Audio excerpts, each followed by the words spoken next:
Tout de suite, c'est l'heure de l'invité du grand journal Média Morning. Une étape législative majeure au Maroc. La nouvelle loi relative au droit de grève devrait finalement voir le jour.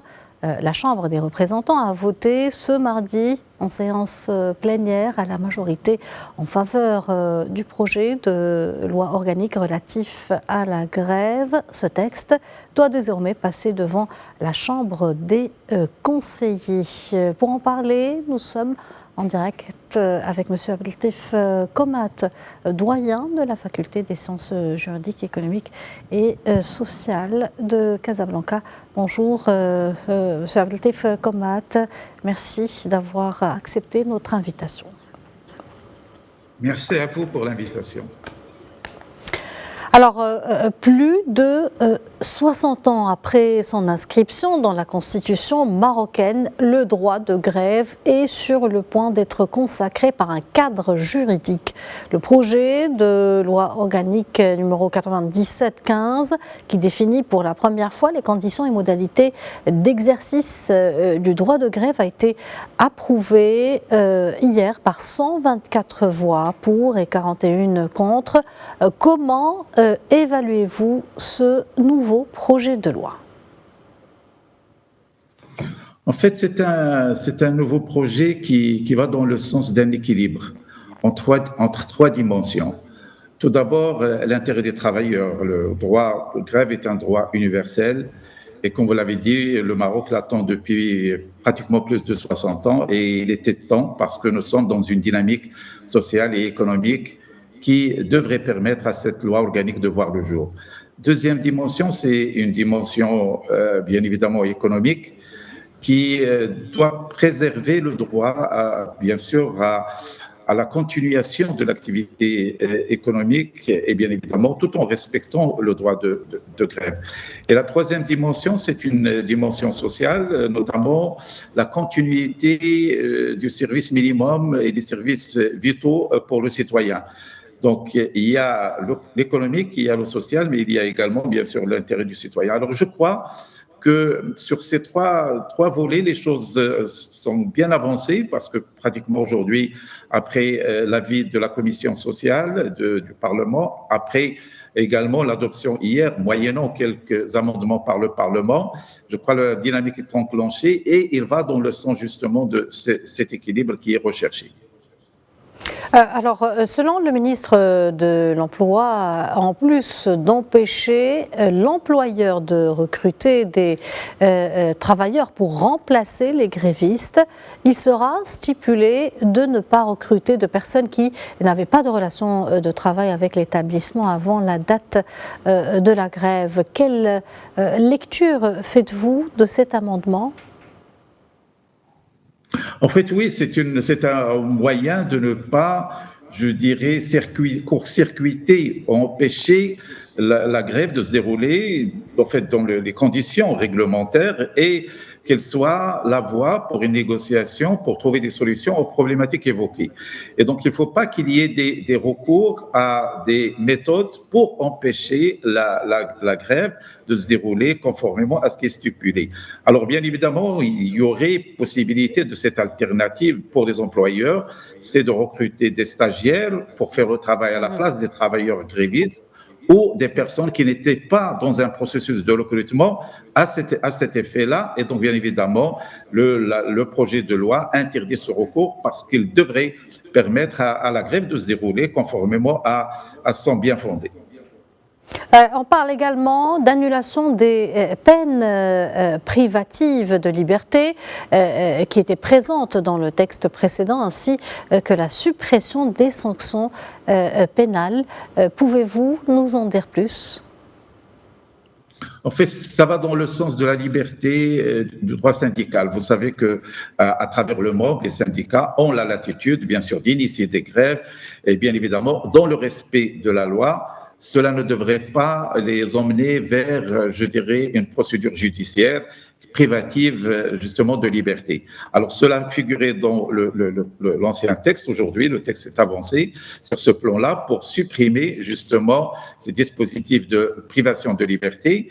Et bien évidemment, toute la dimension sanction a été, je dirais, revue dans le sens à ce que la grève ne soit pas et ne devrait pas être, je dirais, un moyen d'aller vers des sanctions sévères à l'égard des travailleurs grévistes, notamment en termes de, je dirais, de licenciement, en termes de mesures disciplinaires abusives. Et sur ce plan-là, les choses avancent parce que c'était un des droits, je dirais, réclamés par les syndicats. C'est tout d'abord la liberté syndicale, mais également à ce que les sanctions ne soient pas, je dirais, un moyen pour réprimer des grévistes.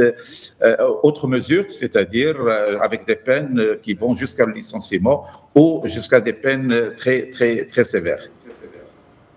Le projet de loi organique sur le droit de grève sera soumis dès la semaine prochaine à la Chambre des conseillers pour une deuxième lecture. Au sein de la Chambre des conseillers, les débats peuvent-ils s'annoncer ou doit-on s'attendre à un nouveau blocage, sachant que des syndicats ont exprimé leur refus de la mouture actuellement devant le Parlement?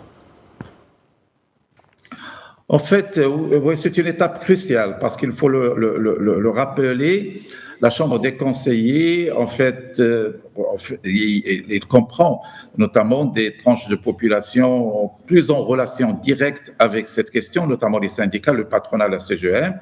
Et bien évidemment, la discussion va prendre, au-delà de la dimension politique, une dimension également professionnelle. Et il y aura certainement, je dirais, un débat, il y aura des propositions d'amendements. Mais je dirais, c'est la logique de la démocratie. Nous sommes dans une démocratie participative. Le processus est enclenché depuis plusieurs mois. Il est passé par des structures en fait, qui ont donné leur avis, leur expertise, notamment le Conseil économique, social et environnemental, le Conseil des droits de l'homme. Donc, et puis la commission sociale, et puis le Parlement. Il va arriver à la Chambre des conseillers. Bien évidemment, il va y avoir des amendements, mais je crois dans la responsabilité partagée entre, bien sûr, l'opposition, notamment les partis politiques, mais également les syndicats et la Confédération générale des entreprises du Maroc. Il va y avoir un débat, il va y avoir des amendements, mais je crois que la conscience aujourd'hui, elle est partagée qu'il va falloir faire aboutir ce projet. Parce que nous sommes, le Maroc dans un tournant, nous sommes en train de consolider l'État social, nous sommes en train d'initier de grandes réformes en termes d'investissement, la charte d'investissement, et tout cela suppose qu'il y ait de la paix sociale au niveau de l'entreprise, mais également au niveau de l'administration. Et je crois que toutes les parties prenantes aujourd'hui sont conscientes de cet enjeu-là. Donc c'est normal qu'il y ait un débat, c'est normal qu'il y ait d'autres amendements ou de propositions d'amendements, mais je crois que tout cela sera traité d'une manière sereine et bien évidemment, on va retenir les amendements qui sont conformes à la loi, qui sont conformes à cette logique que j'ai envie de rappeler tout à l'heure, à savoir cet équilibre entre le côté intérêt des travailleurs, intérêt de l'entreprise, mais également intérêt du citoyen. Si on respecte cette logique, les amendements sont les bienvenus et ne sont qu'un gage de progrès, d'avancement et d'implémentation de cette loi dans des conditions recevables et acceptables par toutes les parties. Alors, Monsieur Komat, quelle est la portée et l'importance de cette loi organique sur le droit de grève et à quel point son absence pourrait-elle impacter le marché de l'économie nationale? En fait, le Maroc a franchi des pas en termes de procédures d'investissement, en termes de climat des affaires. Et vous savez que le Maroc est un pays très ouvert sur l'international pour attirer des investissements. Et cette question-là, c'est une question fondamentale parce que l'investisseur a besoin de visibilité, il a besoin de stabilité. Alors bien sûr, je parle d'investisseurs qui soient national ou international. le fait qu'aujourd'hui qu'il y ait des règles claires qui réglementent le dispositif de grève est un point rassurant pour l'investisseur, parce qu'il y a toute une prédisposition, notamment préservation des biens de l'entreprise. Il y a le délai de notification de la grève pour que l'entreprise s'organise en conséquence. Donc, il y a un cadre de négociation pour trouver des solutions suite à cette grève. Donc, il y a tout un dispositif qui laisserait l'entreprise travailler dans un cadre serein, à ce qu'il y ait de la visibilité, à ce qu'il y ait une paix sociale. Et je crois que tout cela, c'est dans l'intérêt tout d'abord des travailleurs, bien évidemment, dans l'intérêt de l'entreprise. Mais lorsqu'on évoque l'entreprise, c'est l'économie marocaine.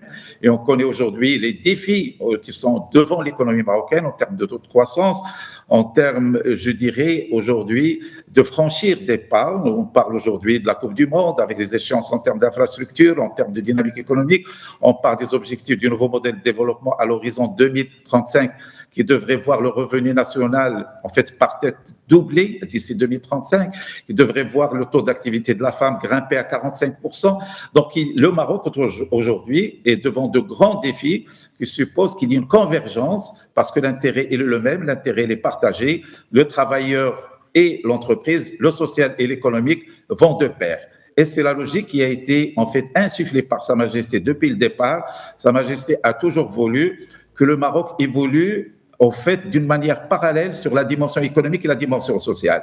On évoque beaucoup la dimension macro du social à travers l'État social, mais il y a également la dimension micro du social. C'est ce qui se passe à l'intérieur des organisations, qu'ils soient entreprises ou administrations, qui ont besoin de sérénité, qui ont besoin de stabilité, qui ont besoin de paix sociale.